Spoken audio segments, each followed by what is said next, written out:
And here this morning to talk about the hot wedding trends for everyone else preparing for their special day is event planner Elizabeth Lutz. Good morning. Good morning. This is a busy time of year. A lot of weddings will be taking place.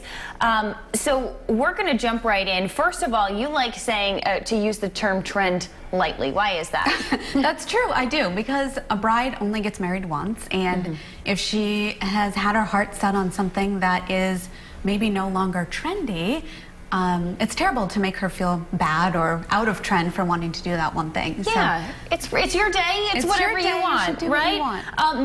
And that brings up the idea of mason jars. That was a really big trend, and now they're saying, oh, well, that's been done before. But what if it suits your venue and your style? Exactly, it does, and it's still used, and it's still a great accent and, you know, special detail. So go for it.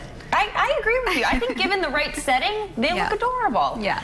Okay, so you have a lot of different, I guess, trends or things that we can keep in mind when planning our special day. Colored candles. Tell us about those. So this is kind of a funny one. We actually did it a few years ago, and it's starting to become so popular. It's so simple. Just instead of your traditional ivory or white candles on your tabletop, choose an accent color, whether it's, you know, a moody black or a really pretty dark green. As pillar candles or little votive candles, it's an unexpected kind of pop of color. Yeah, you don't really think to do that. You're incorporating the color into the centerpiece maybe, but just do it in the candle. Have an intimate ceremony. We were talking about how the royal wedding yesterday, they have about 600 guests coming. Right, not intimate. So this is really only when the space allows. If you're in a church, it's not really an option, but for a lot of outdoor weddings, it is an option. You can really play with how you set up your chairs. We like to do little intimate groupings and work with the florist to surround them by maybe little gardens of flowers, and it just creates kind of a different feel than, you know, chairs just lined up in a straight aisle. Yeah, and it makes that moment extra special. It does. It's surrounded by love. Exactly. Mixing styles and also maybe time periods. How do we do that? A great way to do it is if you're having anything like a lounge area. You could pick different pieces that span across the different time periods. So maybe you have a really modern, mid-century modern sofa paired with a more antique table, something like that. It's just a really nice way to add interest. You're talking about kind of adding these different elements, but careful when you're doing so, because sometimes less is more. Yes, the next trend, less is more, and I'm seeing a lot of just kind of streamlining things where there used to be a lot of mixy-matchy, which I guess goes against the previous trend, but particularly tabletops. A lot of brides are opting for maybe like a full set of glassware all from one line versus adding like an accent piece in a different color or a different style. So streamline. And that can get out of hand too, because you get caught up in the moment and you're trying to add all of these little details, but maybe look at it from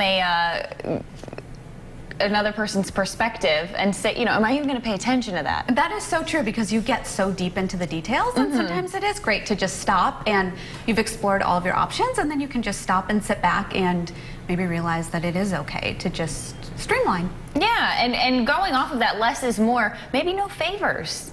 Yeah, I'm seeing a lot of that.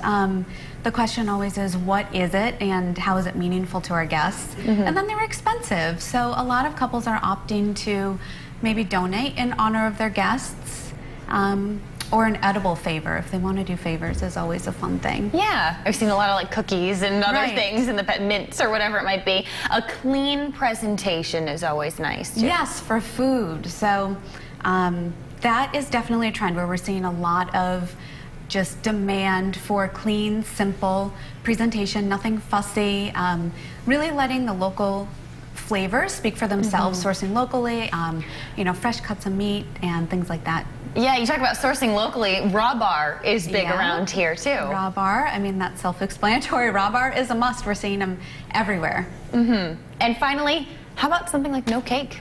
Some people don't even like cake. You do hear that all of the time. I love cake. But yeah, brides are choosing, you know, some definitely still want a full-size wedding cake, and there are so many talented bakers around here. You can get any style you'd like, but others are opting for either no cake and a different type of just dessert bar. Or like a small, we call them ceremonial cake, and so it's just a small, like 2-tier little cake that they use to cut. and then there's some other type of dessert. Yeah, you know, we've seen a lot. Brownies, cookies, donuts, everything aside from cake. Elizabeth, ice cream sandwiches, anything yum, like that. now I'm hungry. Elizabeth, thank you so much for joining us. If you missed any of the ideas or trends, we have them all on Roadshow.com.